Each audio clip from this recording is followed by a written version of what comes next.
Hello guys, मैं हूं Sam. एक बार और आपका स्वागत है मेरे चैनल पे। आज हम डिस्कस करेंगे एंड्रॉयड स्टूडियो के बारे में। एक बेसिक ओवरव्यू लेते हैं कि कौन से टूल्स हम अपनी जनरल सिंपल प्रोजेक्ट्स में यूज़ करने वाले हैं और उनको कैसे एक्सेस करना है। तो चलिए शुरू करते हैं। एक और चीज़ आपको शायद डिफरेंट दिख रही होगी कि मेरा एंड्रॉयड स्टूडियो का यूआई थोड़ा डिफरेंट लग रहा होगा।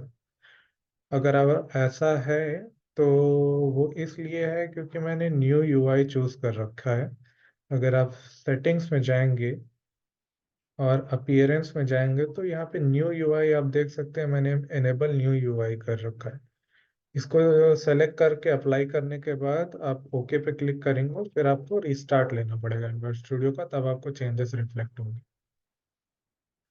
तो मैं इसी न्यू यूआई पे ही डिस्कस करने वाला हूँ। अगर आप पुराना यूआई यूज कर रहे हैं तो बेटर होगा कि आप भी न्यू यूआई यूज करना स्टार्ट कर दें, क्योंकि ये काफ़ी लाइट और काफ़ी यूज़र फ्रेंडली है। ओके, तो स्टार्ट करते हैं। एक इम्पॉर्टेंट चीज़ आपके लिए होगा कि आप यहाँ गूगल से साइन इन कर लें।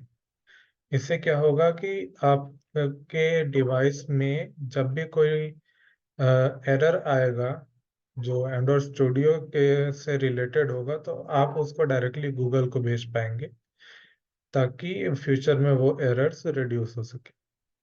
ओके, तो ये हमारा ऐप लॉन्च बटन है, रन ऐप। इसका हम इस्तेमाल करेंगे और पिछले वीडियो में हमने देखा था इसको कैसे यूज करना है। आप इस पर क्लिक करेंगे तो ग्रेडल बिल्ड होना शुरू हो जाएगा बॉटम में। और उसके साथ साथ आप यहाँ रनिंग डिवाइसेस को ओपन करके देखेंगे तो यहाँ पर आप देख सकते हैं एम्यूलेटर ओपन हो गया है। अब जैसे ही ग्रेडल बिल्ड हो जाएगा ये एप्लीकेशन इस पे लॉन्च हो जाएगा। उसी के साथ आप ये डिवाइस मैनेजर है जहाँ पर आप डिफरेंट डिवाइसेस बना सकते हैं, different screen size and different OS के साथ, ताकि आप अपने एप्लीकेशन को बेटर टेस्ट कर सकें। एक नोटिफिकेशन पैनल हम यूज करेंगे ताकि हमें हिस्ट्री मिल सके कि आपने जो भी इस सेशन में अपने एप्लीकेशन के रिगार्डिंग डेवलपमेंट की है उसके रिगार्डिंग क्या क्या नोटिफिकेशंस आपको मिली है। तरह तरह की नोटिफिकेशंस आपको मिल सकती है, एरर से रिलेटेड, बग से रिलेटेड, अपडेट से रिलेटेड, तो यहाँ पे आप उसको फॉलो अप कर सकते हैं। उसके बाद ये डीबग आइकन है, ये तो थोड़ा एडवांस टॉपिक है तो फिलहाल हम इस पे बात नहीं करेंगे। एक चीज आपको मेक श्योर करना है, यहाँ पर आप देख सकते हैं यहाँ पे ऐप सेलेक्टेड है रिसेंट कॉन्फ़िगरेशन में। वो इसलिए क्योंकि हमारा जो इस समय मॉड्यूल है उसका नाम ऐप है। फिलहाल के लिए हम लोग सिंगल मॉड्यूल एप्लीकेशंस पे ही काम करेंगे और धीरे धीरे आगे बढ़ेंगे। तो यहाँ पर अगर आपका ऐप जैसे कि अभी मेरा आप देख सकते हैं एंड्रॉयड स्टूडियो लॉन्च हो गया, यहाँ पर हेलो एंड्रॉयड करके आ रहा है। इन केस आपका यहाँ पर ऐप नहीं होता और कुछ और होता, तो उस केस में शायद यहाँ पर एंड्रॉयड स्टूडियो लॉन्च नहीं होता, कुछ और लॉन्च हो रहा होता, या आपका एम्यूलेटर ही लॉन्च नहीं होता डिफरेंट कॉन्फ़िगरेशन चूज करने पे। मैं एक एग्जांपल दिखाने की कोशिश करता हूँ आपको। मेन एक्टिविटी, ये लेफ्ट साइड में ये प्रोजेक्ट पैनल है। यहाँ पर आपको अपने प्रोजेक्ट की हायरार्की मिलेगी। यहाँ पर भी आपको मेक श्योर करना है कि आपने एंड्रॉयड सेलेक्ट कर रखा है। ज़्यादातर हम सिर्फ एंड्रॉयड और प्रोजेक्ट मोड में ही स्विच करते रहेंगे। बाकी चीज़ें एडवांस टॉपिक है, उसको हम फ्यूचर में देखेंगे। तो फिलहाल के लिए हम एंड्रॉयड मोड पे आ जाते हैं और अपनी प्रोजेक्ट फोल्डर को एक्सपैंड करते हैं।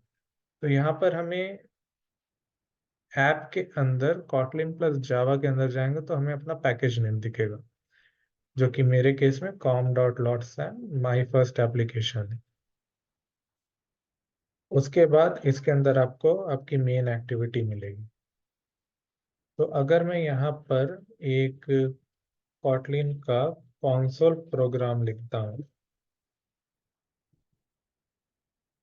और इसको रन करवाता हूँ, तो हमारा एंड्रॉयड स्टूडियो नहीं लॉन्च होने वाला। अब आप देखिए यहाँ पर एक प्ले बटन दिखा रहा है। अगर मैं इसको क्लिक करता हूँ और रन मेन एक्टिविटी करता हूँ, तो अब ये चीज़ हमारे कंसोल पे प्रिंट होगा और ये हमारे एंड्रॉयड एमुलेटर पे लॉन्च नहीं होने वाला। और आप देख सकते हैं ऊपर अब यहाँ पे ऐप से हट के मेन एक्टिविटी लिख के आया है। तो हो सकता है कभी कभी गलती से कुछ डिफरेंट कॉन्फ़िगरेशन क्लिक हो जाए, आप ऐप रन कर रहे हो पर बार बार एमुलेटर नहीं खुल रहा है, या खुल भी रहा है तो कुछ और रन हो रहा है। उस केस में आप चेक करें कि आपने यहाँ पे सही मॉड्यूल चूज कर रखा है कि नहीं। जैसा कि आप देख सकते हैं कंसोल पर हेलो एंड्रॉयड प्रिंट होके आ गया। ये सिंपल कॉटलिन प्रोग्रामिंग है। अगर आप चाहते हैं कि मैं कॉटलिन प्रोग्रामिंग लैंग्वेज पे भी एक प्लेलिस्ट बनाऊं तो आप कमेंट कर सकते हैं, एंड मैं कोशिश करूंगा कि वो भी आपको प्रोवाइड किया जा सके। उसके बाद हमारा ये रेस फोल्डर है। रेस फोल्डर में हमारे एसेट्स होते हैं, जनरली कहा जाए तो एसेट्स एज इन आपके इमेजेस। ड्रॉबल्स में आपकी इमेजेस आएंगे, जैसे कि इसे अगर मैं डबल क्लिक करता हूँ तो आप देख सकते हैं यहाँ राइट हैंड साइड में भी ये इनिशियलाइज हो रहा है। ये एक बैकग्राउंड इमेज है, ये एक्सएमएल फॉर्मेट में कोडेड है। सिमिलरली ये फोरग्राउंड इमेज है। मैप मैप में आपके ऐप आइकन्स आएंगे। वैल्यूज में डिफरेंट टाइप ऑफ वैल्यूज को आप सेव कर सकते हैं, जैसे कि कलर्स में आप कलर्स को सेव कर सकते हैं उनके हेक्स कोड के अकॉर्डिंग। फॉर्मेट रहे सिंपल एक्सएमएल फॉर्मेट है ये। टैग्स होते हैं कलर टैग में, नेम आपको एक नेम देना होगा अपने कलर को और उसके बाद उसकी एक हेक्स वैल्यू प्रोवाइड करनी होगी। सिमिलर तरीके से आप स्ट्रिंग भी दे सकते हैं। स्ट्रिंग टैग का नाम होगा, उसका नेम पैरामीटर होगा और finally value. And lastly themes है। थीम्स हमारा ये इधर से ले रहा है, यूआई डॉट थीम में जो भी थीम डॉट के टी में डिफाइन कर रखा है हमारा एप्लीकेशन। क्योंकि हम जेटपैक कंपोज पे काम करेंगे, एक्सएमएल पे नहीं, तो हमारा थीम जो है यहाँ से आएगा। इसके बारे में हम डिटेल में डिस्कस करेंगे फ्यूचर के वीडियो में। और उसके बाद ये हमारा ग्रेडल स्क्रिप्ट है। ग्रेडल क्या होता है इसके लिए भी मैं एक डीप डाइव वीडियो बनाऊंगा फ्यूचर में। फिलहाल के लिए ग्रेडल के सिर्फ दो ही फाइल्स हम यूज करने वाले हैं। एक ये पहला वाला प्रोजेक्ट माई फर्स्ट एप्लीकेशन, इसका उतना ज़्यादा यूज़ नहीं करेंगे हम। बट ये मॉड्यूल जो ऐप वाला है इसका हम बहुत ज़्यादा यूज़ करने वाले हैं, क्योंकि हम यहीं पे डिफाइन करते हैं कि हमें कौन कौन सी डिपेंडेंसीज चाहिए। अब डिपेंडेंसीज क्या होती हैं, अगर आप मेन एक्टिविटी में आए तो आप देख सकते हैं ऊपर कुछ इंपोर्ट हो रखा है। तो ये जो इंपोर्ट पर आप एक्सपैंड करेंगे तो आपको यहाँ पे दिखेगा कि मल्टीपल चीज़ें इंपोर्ट हो रखी हैं। तो जब भी आप एंड्रॉयड में कुछ यूज़ कर सकते हो, जैसे कि यहाँ पे दिख रहा है Android x activity component activity. तो यहाँ पर देखिए ये जो कंपोनेंट एक्टिविटी है इसको ये ऑलरेडी एंड्रॉयड स्टूडियो में बिल्ट इन प्रोवाइडेड है। तो इसको लेकिन यूज़ करने के लिए एक फाइल में आपको इंपोर्ट करना पड़ेगा। इसकी अपने स्पेशल पाथ से ये यहाँ पर हमें एक्सेसिबल होगा। तो कुछ केस में कुछ चीज़ें जो कई सारी डिपेंडेंसीज हैं जो एंड्रॉयड की बड़ी सी कम्युनिटी में अवेलेबल है हमारे लिए, बट वो एंड्रॉयड स्टूडियो में फर्स्ट हैंड अवेलेबल नहीं। तो उसको यूज़ करने के लिए पहले हम उसे क्रैडल में वो एकदम बॉटम डिपेंडेंसीज में डिफाइन करते हैं। उसका एक पाथ होता है, वो प्रोवाइड करते हैं। फिर उसके बाद हम इसे सिंक करेंगे इस फोल्डर को। ये सारी चीज़ें भी आप आगे के वीडियो में देखोगे कैसे ये किया जाता है। उसके बाद ही हम फिर वो चीज़ को इंपोर्ट कर पाएंगे, अदरवाइज हम उसे इंपोर्ट नहीं कर पाएंगे।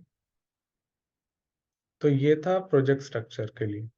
उसके बाद आपको यहाँ पर फाइल दिखेगा। यहाँ पर ज़्यादातर हम न्यू प्रोजेक्ट बनाने के लिए, ओपन करने के लिए, रीसेंट प्रोजेक्ट्स देखने के लिए आएंगे, या सेटिंग में कुछ चेंज करना हो। और कभी कभी हमारी आईडी क्या कहते हैं करप्ट कर जाती है, सही तरीके से रिस्पॉन्स नहीं करती। तो उस केस में हम रिपेयर आईडी यूज करेंगे। और कुछ केस में हमारा कैश करप्ट हो जाता है तो इनवैलिडेट कैश यूज करेंगे, जिससे हम अपनी आईडी को रिफ्रेश करके एंड दोबारा से स्टार्ट कर सकें। और इन केस हमारा प्रोजेक्ट अगर ग्रेडल से सिंक नहीं हो रहा है किसी रीजन से, तो उसके लिए ये यूज करेंगे।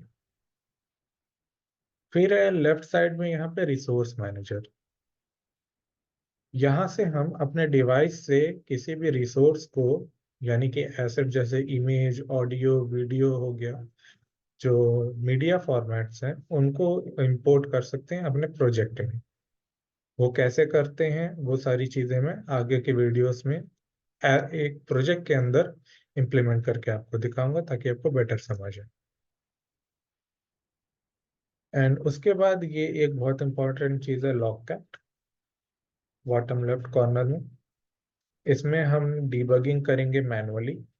जब भी हमारा एप्लीकेशंस किसी रीजन से सही तरीके से काम नहीं कर रहा होगा, या हमारे कोड में कुछ बग ऑकर होता है या एरर ऑकर होता है, तो उसको डीबग करने के लिए हम यहाँ पर लॉग कैट का यूज़ भी काफ़ी करने वाले हैं। तो मुझे नहीं लगता इसके अलावा, हाँ, एक और चीज़ है, वर्जन कंट्रोल। अगर आप गिटहब यूज़ कर रहे हैं, तो आप अपने प्रोजेक्ट को यहाँ टॉप लेफ्ट कॉर्नर में वर्जन कंट्रोल आप देख रहे हैं, शेयर प्रोजेक्ट ऑन पे क्लिक करेंगे तो आपको ये गिटहब पे अपने प्रोजेक्ट को सेंड करने के लिए भी देगा। ये कैसे करते हैं, इसका लिए भी मैं एक डेडिकेटेड वीडियो बनाऊंगा। So that is it for this video I guess. आज के लिए इसी पर एंड करते हैं। ये एंड्रॉयड की बेसिक्स के लिए काफ़ी था, टूल्स के लिए। सो या, बाय।